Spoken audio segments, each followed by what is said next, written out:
Hello everyone and welcome back to TowerGate. It is TowerGate day number 567, October the 4th, 2018, Thursday. Thank you so much for tuning in. Well, of course, the last 24 hours since I did the last video, we've had some very interesting, turn of events regarding the Kavanaugh and situation with Blasey Ford. Specifically, what I'm talking about, and most of you have heard this by now, that a boyfriend of Blasey Ford had written a letter which was sent to the Senate Judiciary Committee, and apparently that letter was given to this prosecutor, Rachel Mitchell, and she apparently had this letter the night before she did her questioning of Professor Blasey Ford. But we didn't all know that at the time. But now we do know that, and that's set into play a fairly interesting scenario, which is what I'm going to be focusing on for the first part of this video today. So, but before I do that, just my general thoughts as we see where we are right now. Obviously, we hear that the FBI has finished their report, and then apparently it is, as of Thursday, it is supposedly by Thursday, today, that would be today, is going to find its way to the Senate Judiciary Committee, and apparently they're not going to make it public. That's fine. I would expect that what's going to happen as a result of that, and based on what Mitch McConnell has said, is that they are going to go ahead and hold the cloture vote sometime on Thursday. It could be even late in the evening, but they'll hold a cloture vote on Thursday, and then on Friday I expect that they will hold the actual vote for the nomination, and I expect that Kavanaugh will pass. I expect he will get the votes that they need. Otherwise, I don't think McConnell will call the vote. He already knows. He'll know Thursday night. He'll certainly know before the cloture vote how many votes he's going to get. I mean, they'll know that. They count the votes before they have the vote. Okay, so McConnell's probably not going to call a vote unless he thinks he's got the votes. Okay, so that's how that will play out. Now, who is going to vote for and against? Well, all the Republicans are on board except for pretty much Flake, and Flake could go either way. I would not be the least surprised to see him pull a stunt and vote against Kavanaugh. Wouldn't surprise me at all. I think Murkowski and Collins will likely vote for Kavanaugh. I don't think that they will vote against. I think that when it comes right down to it, they will finally vote for Kavanaugh. As far as the four Democrats are concerned, I don't think that it matters for them at this point. I don't think they have a winning. I don't think they can win in this situation. I think if they try to vote for Kavanaugh to appease more Republicans in their state, then they lose Democrats. If they vote against Kavanaugh, they may get a few more Democrats, but they lose the Republicans. I just don't see a winning scenario for any of those four on this deal. I think that Manchin and Donnelly of Indiana are the most likely to vote for Kavanaugh because they are still close enough in their races that I think that they feel it could make a difference. I really don't, but I think that that's probably the way that the winds are going to blow, and because they live in states that Trump won by a large margin, I think that they'll be compelled to vote for. As far as McCaskill, she's already gone on record saying she's not going to vote for Kavanaugh. I think if she flip-flops, she doesn't do herself any favors. Her race is pretty close, but I think that she probably has to vote against Kavanaugh because she's already come out on record saying she will. Then we have Heitkamp. Well, her race is 10 points. And in a Senate race, it's really hard to swing 10 points in 30 days unless your opponent just completely does something crazy, which he's not going to do.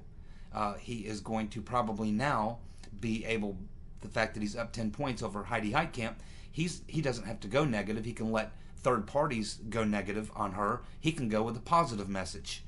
He's not going to go out and say anything terribly provocative. He's going to play it safe. He's going to talk about the positive things he wants to do. He's going to talk about the Trump agenda, how he'll support it, and he's going to play it safe and go positive, let third-party people go negative, and this, of course, puts Heitkamp now, she's in the opposite position. She has no choice but to do what all politicians do when they're in a desperate situation within a couple weeks left in the campaign. She has to go hard negative. And the problem is when you go hard negative, yeah, you do drive down the other guy, but you drive down general turnout and including turnout for yourself as well.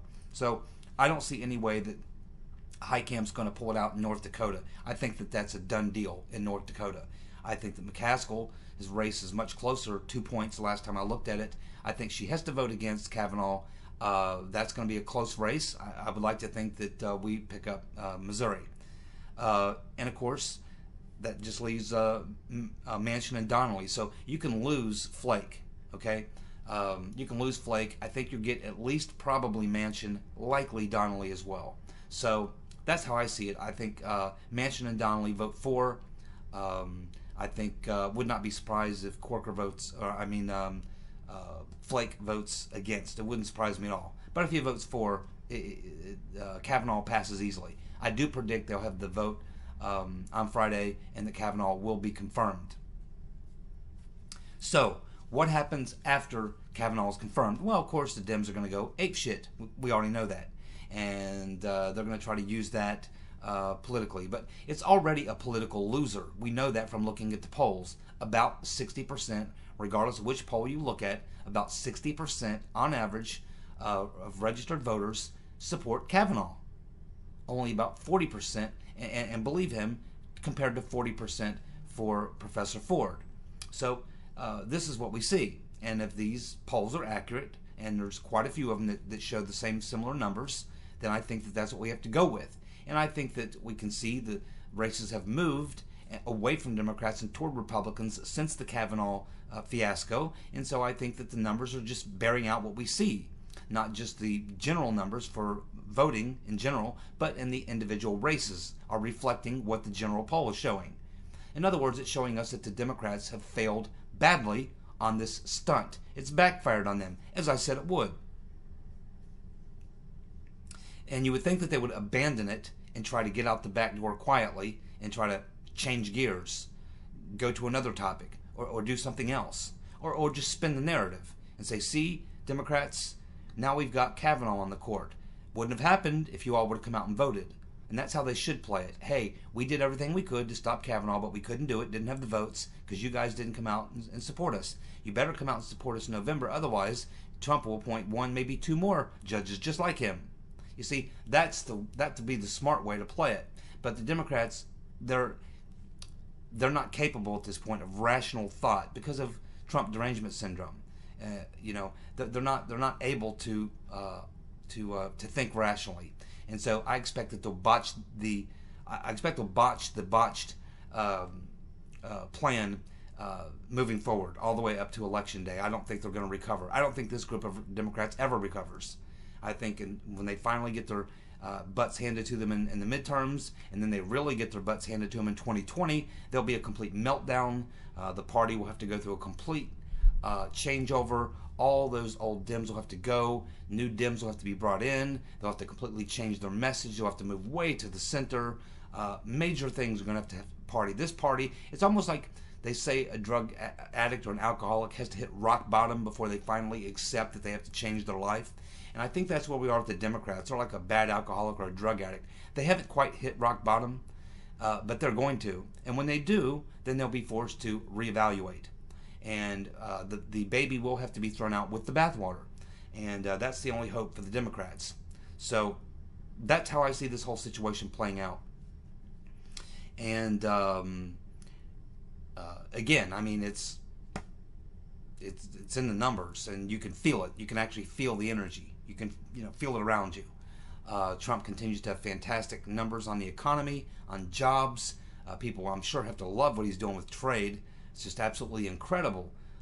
Something so difficult that he's been able to, with relative ease. It's been a little bumpy, but the fact that he's gotten the Europeans to cave, the fact that he's gotten a new deal, thrown out NAFTA, gotten Mexico and Canada. It took some work, but he got it done. And China will come along. They're feeling the pain. They'll continue to feel the pain, and they will eventually capitulate as well. So Trump's going to win big on trade, and he already has won big on trade. To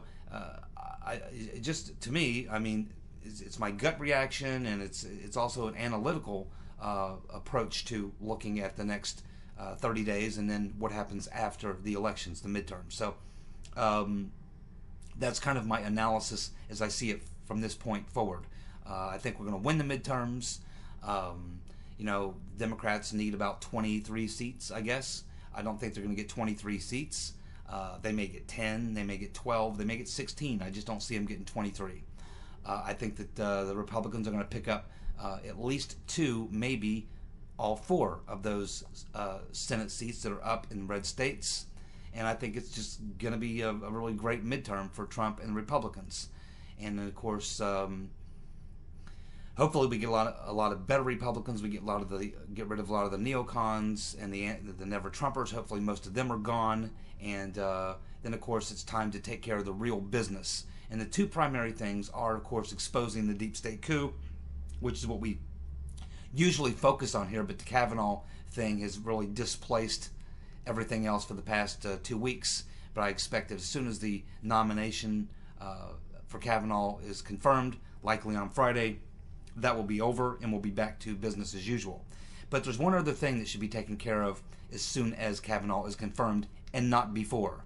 And that is that there should be criminal referrals made by the Senate Judiciary Committee. Criminal referrals on each of the accusers, including Professor Ford, Ms. Swetnick, and the other 3. There should be a criminal referral made, or there should certainly be a vote in the Senate to censor Diane Turn In Your Guns, Mr. and Mrs. America Feinstein, after the investigation is complete as to who leaked that information on Ford to the Washington Post. They should also censor Kamala Harris for her introducing that letter, anonymous letter, making more crazy allegations without any evidence. She should also be censored. So they need to take care of business in that particular committee, the Senate Judiciary Committee. They need to hold Feinstein and Kamala Harris and any of the rest of them who are participants in that little plot. They should all be forced. Certainly they should be censored and they should have to be held accountable for what they did. But there should be criminal referrals. Remember, the important thing here, make the criminal referrals after Kavanaugh is confirmed. Confirm Kavanaugh on Friday, and then on Monday, criminal referrals for each of those accusers. Each of them. Especially Swetnick and Professor Ford. Now, let's get into the last 24 hours. What has happened since the last video, as most of you know. Okay, so apparently this former boyfriend of Blasey Ford has come out with a statement contradicting much of what Ford said in her testimony under oath. Especially the part that most people are focused on is the part about the lie detector test. Now, for those of you who watched the hearings, you know that prosecutor Mitchell did ask a couple of questions. Rachel Mitchell, if you remember her, this is her name, she asked a couple questions about lie detectors, and a lot of people really didn't understand why or what that had to, why she asked those questions, what it had to do with or whatever. But now, of course, we know. We know because we found out today that she had received that letter from the Senate Judiciary Committee the night before. So she had read this letter by the boyfriend, and she knew. That's why she asked those questions about lie detector tests. So the letter was given to prosecutor Rachel Mitchell the day before the hearing, the evening before the hearing. So Mitchell had the following Q&A with Ford. Here's the exact questions and answers. So Mitchell asked Ford, she says, "Have you ever had discussions with anyone besides your attorneys on how to take a polygraph?" And Ford answered, "Never." Mitchell then said, "And I don't mean countermeasures, but I mean just any sort of tips or anything like that." Ford said, "No, I was scared of the test itself, but was comfortable that I could tell the information and that the test would reveal whatever it was going to reveal. I didn't expect it to be as long as it was going to be, so it was a little bit stressful." Mitchell then says, "Had have you ever given tips or advice to somebody who was looking to take a polygraph test? And Ford said never. Now, this is in direct contradiction to the letter that this boyfriend of hers gave to the Senate Judiciary Committee, and of course this is the same letter that Mitchell read the night before. That's why she asked the questions. Now let's keep in mind, we already heard from the man who asked the questions, and he was on Fox, and he told Fox News that he only asked 2 questions. He only asked 2 questions. But Ford says, I didn't expect it to be so long. I didn't expect it to be as long as it was going to be. So it was a little bit stressful. But we know that he only asked 2 questions. So there's another contradiction. She's suggesting that she was given this long, period of time, or this lengthy questioning in the lie detector test. But the man who gave her that test said he only asked her 2 questions.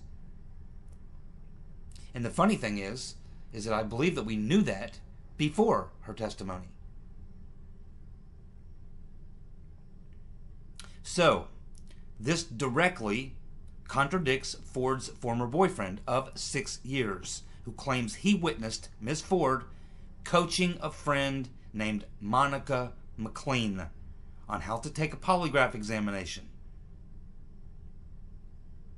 Now, McLean has come out and stated that Ford never coached her on how to take a polygraph. So here we have the boyfriend of 6 years who claims he was there when Ford gave her instructions and tips on a polygraph, on how to take a polygraph. But McLean is completely denying that. So, somebody is lying. Somebody is lying. McLean, of course, has denied the charge, but of course she was not under oath. She did not deny the charge under oath. So obviously, the FBI needs to question her and let her know that she's under oath. She needs to be on the record under oath, denying this. And then, of course, we'll have a clear case of 2 people who are under penalty of perjury have made contradictory statements. It will then be up to the FBI to investigate, to find out if they can, who is lying and who is telling the truth.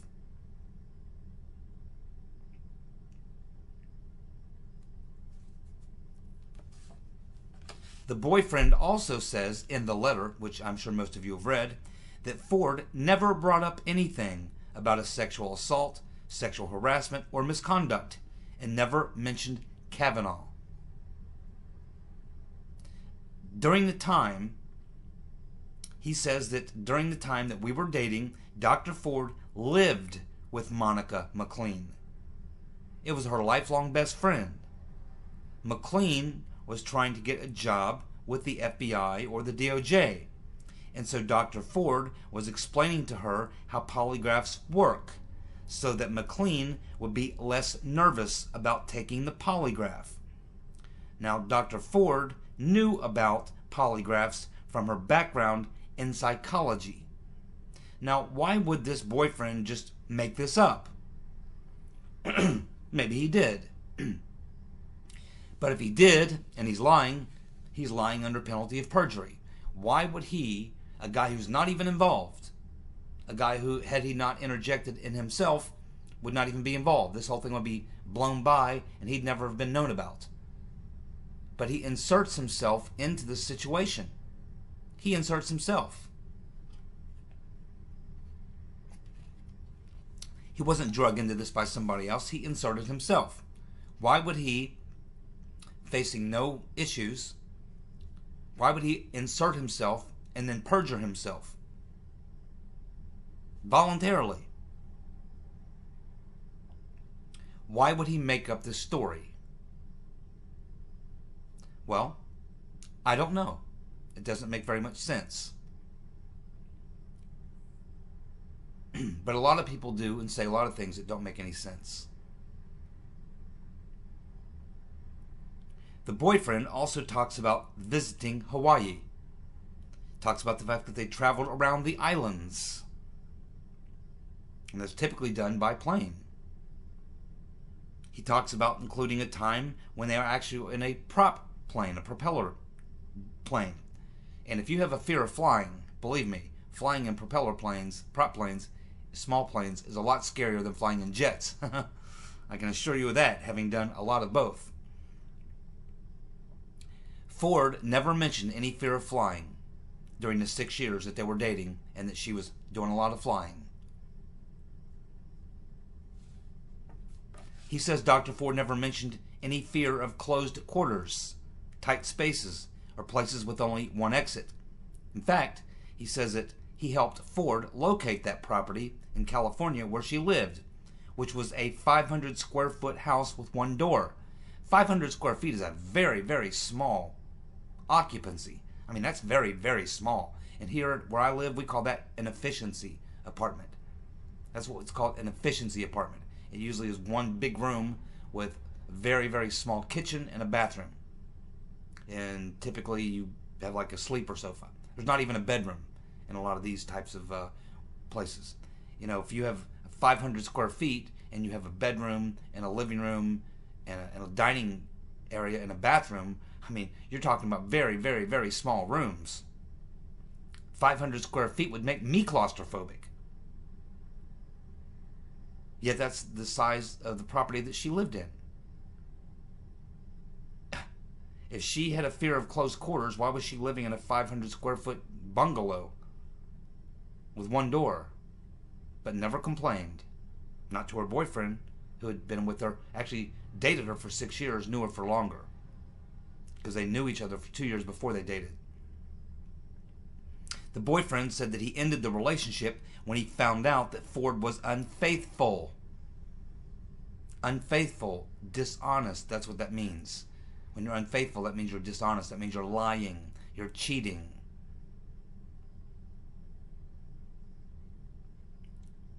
Ford continued to use the credit card after they broke up that they had shared. She charged $600 on that card, and when he confronted Ford about it, she lied about the charges on the card. And she only fessed up after he, the boyfriend, threatened to involve the fraud prevention department of the company who issued the credit card, which, as you know, is my previous business. And I know how that goes. And once you have an issue, a dispute, and a charge, and you get the person on the phone and they dispute the charge, and you have no one else that they can offer up who did the charge, when that person denies it, it goes into the law enforcement. That's what we did. We forwarded it to our legal department, and they contacted the local jurisdiction, police detectives. I'm sure Ford knew that, and that's why she had to confess. She was lying, that she actually did charge that $600 on that card. So, here we can see a lot of problems with the Ford testimony. Now, as you know, right after I saw her testify, I did the video that night and said, okay, I don't believe a word. I think there's something serious going on. I think she's making it up. I don't know if she's under mind control, if she's, hypnotized herself or someone hypnotized her. I don't know if she's aware of what she's doing or she's part of it or she's being used by some puppet master. I don't know. But I just know that what I'm hearing from her, I'm not buying it. I'm not buying her act, which I think was an act. I'm not buying it. And as I read through the comments section of the last 2 to 3 videos that we've been covering this story, probably 90% or more of the comments in the comments section, all of you, almost all of you, agree that you did not buy her story either, including a lot of women. And women know women, okay? It's a man can go, we can give it our best shot, but women have an intuition, especially with other women. So if Patty and Miss Tree and Rose and all these other female subscribers on my channel are saying, no, I'm not buying it, Lori, and both Loris, because we have two. We have Lori Lori and Laurie Lori. So it seemed like all my females, I paid real close attention that night as I was reading the comments, and almost every one of my female subscribers, to a person, almost every one of them not buying it, not buying her story, not buying her act. And I trust my female subs. And I agree with them. And most of the male subscribers on my channel also agreed that we just didn't buy her story. So I'm inclined to believe this boyfriend. But, the woman in question is... Now, some things are corroborated by pure evidence. He says that she didn't show any fear of flying. Well, we have evidence that she apparently didn't have much fear of flying because she was asked about it by the prosecutor, Rachel Mitchell. And she jokingly said, well, it's easier if you're doing it for vacation or if you like where you're going or something. So she essentially got caught red-handed lying about her fear of flying. And of course, there's the other issues with her lawyers, which we talked about yesterday, but I'm not going there right now. We covered that last night. Talking specifically about the Ford issues with her statement, with her under oath testimony. And of course, the issue with the claustrophobia. Again, we have her boyfriend pointing out something that, again, has been proven by facts that have come out about this property. And when they actually put the door in, why they actually put the door in, those things do not wash with her original statement. The time that she says that she started talking about Kavanaugh doesn't wash. They won't give us the notes from her therapists. Issues with her not being honest.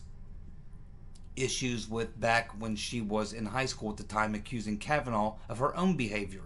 Having sex with over at least 64 people she recalls that she had sex with during high school and college. The fact that she was inebriated herself that particular evening, although she says now she only had one beer. How could she remember? Okay, she obviously was a party girl. So I think there's a lot of reasons to believe that the boyfriend is probably telling the truth, but there needs to be an FBI investigation. We know that this woman that was her roommate, Miss McLean, we know that she's not just an uninterested, sort of third party. She's not an unbiased witness. She is a lifelong friend and formerly lived with Professor Ford. So we can assume that they've been in contact, in other words, and maybe working together essentially on this plot. Or McLean is certainly aware of what's going on in this plot. But it needs to be sniffed out by the FBI. I'm sure there's other people who could be questioned about this. They need to get to the bottom of it. But I think that, again, it's just more evidence to prove what I believe is true, is that Professor Ford is running a game on us. I don't believe her statement. I don't buy her act. And this certainly needs to be referred to the FBI for a real investigation into her and her allegations and the people associated with her. It needs to be a serious investigation of specifically her and Swetnick. The other 3 or 4 are so nutty, you can't even waste your time on investigating those. Those are just nuts. But those people should be probably charged with crime anyhow. You don't even have to investigate those. Those people would probably go ahead and just plead guilty because they know that they have no case whatsoever. They know they're lying and we're making it up. That's just crazy stuff. Just go ahead and charge them. They'll plead guilty. Cut a deal. Probably going to have to do a thorough investigation, though, of Ford and Swetnick. And I think you might learn a lot of things. We also have just recently learned that the guy who did the polygraph for Professor Ford, or actually for the lawyers representing Professor Ford, the guy who did that polygraph, who actually conducted the polygraph on Ford, he worked for a company called CCAH. CCAH worked directly for the Hillary for America campaign. The guy who administered the polygraph worked for the company that worked directly for the Hillary for America campaign in 2016. And the company's founder worked for Bill Clinton at the White House when he was president. This boyfriend, by the way, has been identified. Who wrote the letter? His name is Brian Merrick. Brian Merrick is the guy who wrote the letter to the Senate Judiciary Committee. So his name is now public. Now, Monica McLean went to the same high school with Blasey Ford in Bethesda, Maryland. McLean is a signatory on a letter of Holton Arms alumni supporting Blasey Ford. That's a bunch of people who went to high school with Blasey Ford who did this letter, signing on this letter, telling about how wonderful Blasey Ford is and how they support her. And of course, they're attesting to her honesty, her integrity, and her intelligence. McLean also worked for the DOJ.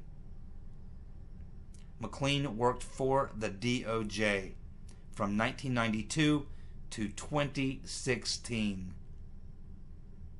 And now she's an independent consultant. I would love to see her list of clients since she left the DOJ in 2016. Something tells me there'll be people associated with the Democratic Party and probably the rotten Reverend Clinton. And oh, by the way, when you get to the bottom of this stinking fish, we'll find the fingerprints of the rotten Reverend Clinton. Believe me.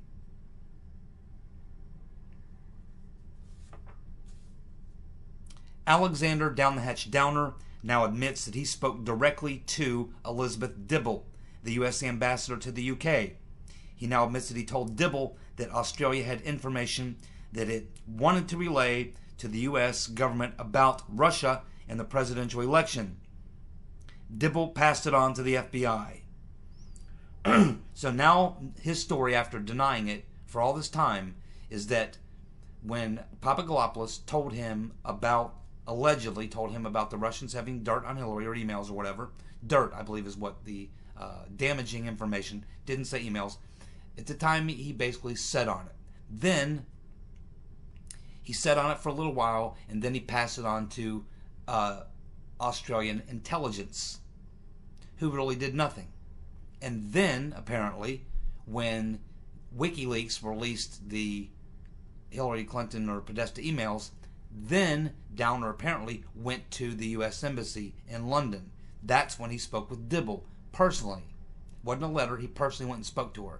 Then she, apparently, based on that, contacted U.S. intelligence, or specifically the FBI. So that's the news story from Alexander Down the Hatch Downer. We have Mark Meadows saying that there is a strong suggestion that the undercover FBI sources secretly taped members of the Trump campaign. Yes, of course they did. And finally, the Democrat who leaked the phone numbers and addresses of Senators Graham, Lee, and Hatch is Jackson Costco, 27 years old. He may be charged with making public restricted public information, witness tampering, threats in interstate communication, unauthorized access of a government computer, and the second-degree burglary and unlawful entry. It's a lot of charges. Costco worked for the Democrats. He worked for Sheila Jackson Lee, I believe the same person who passed that letter along in the hearings to Ford's lawyer. He also worked for Maggie Hassan and former Senator Barbara Boxer.